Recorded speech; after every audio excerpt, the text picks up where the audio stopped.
the question of whether the basement strategy is the right one, I think she's doing that right now. That's why she's not giving any media interviews.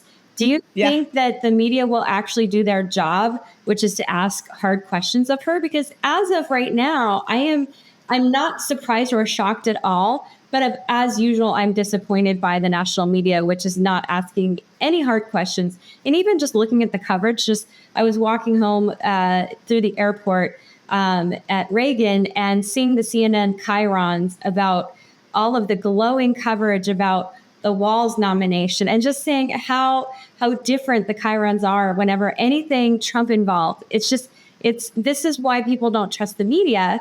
And so do you think it's going to backfire when you're talking about the fact that we have a crisis at the border, we have the stock market crashing, we have inflation through the roof, where families... Come on.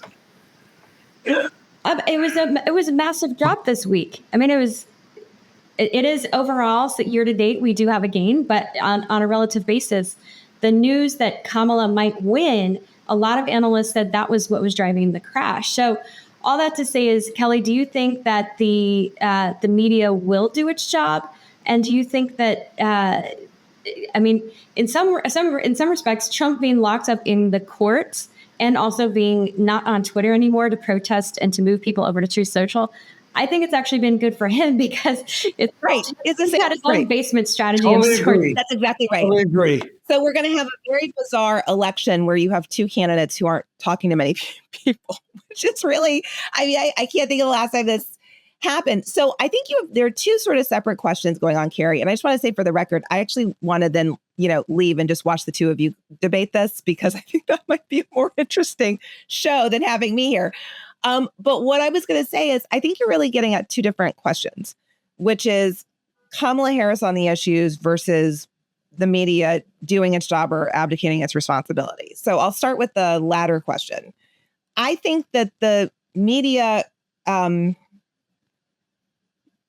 not going to say they abdicated their responsibility a long time ago. I think they forgot what their responsibility was.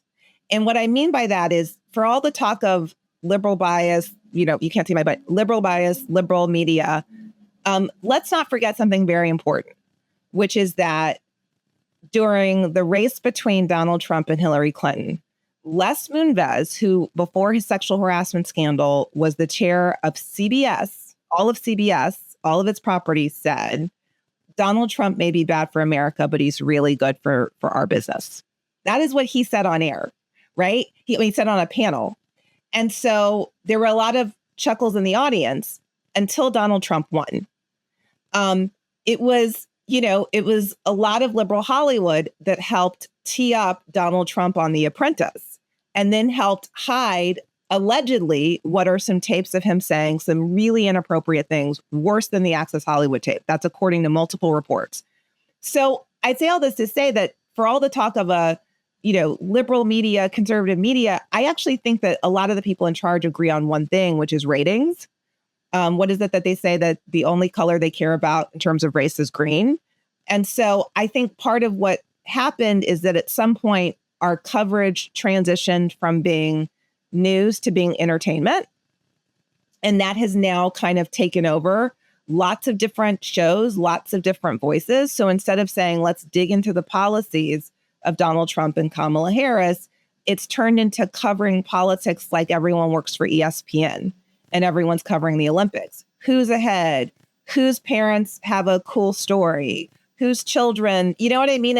It's Olympic. It's what happened. It's how the Olympics used to just be about the sports. And now a lot of us tune in to find out, who had a really tragic journey to becoming, the world's greatest gymnast or swimmer.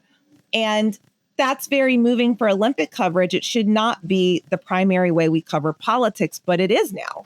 And I think that is the larger problem, Carrie. I think what is happening right now is it looked like there was not going to be a horse race.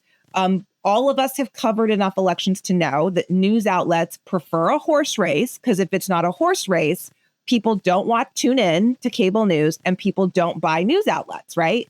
Once it becomes a horse race, everyone makes a lot more money. Everyone has a lot more eyeballs. So I think that's what you're seeing, Carrie, as people are desperately trying to make sure that Kamala Harris has enough of a shot, that it's a horse race down to election day. And so that's a very long-winded way of saying, I think you're right that a lot of people aren't doing their jobs. I just think they're not doing them for different reasons. I mean, I think that we might differ on the reasons why they're not doing their job. Either way, I don't think it's great for America or democracy, because I think we should be talking about the issues, and there's a lot less of that right now.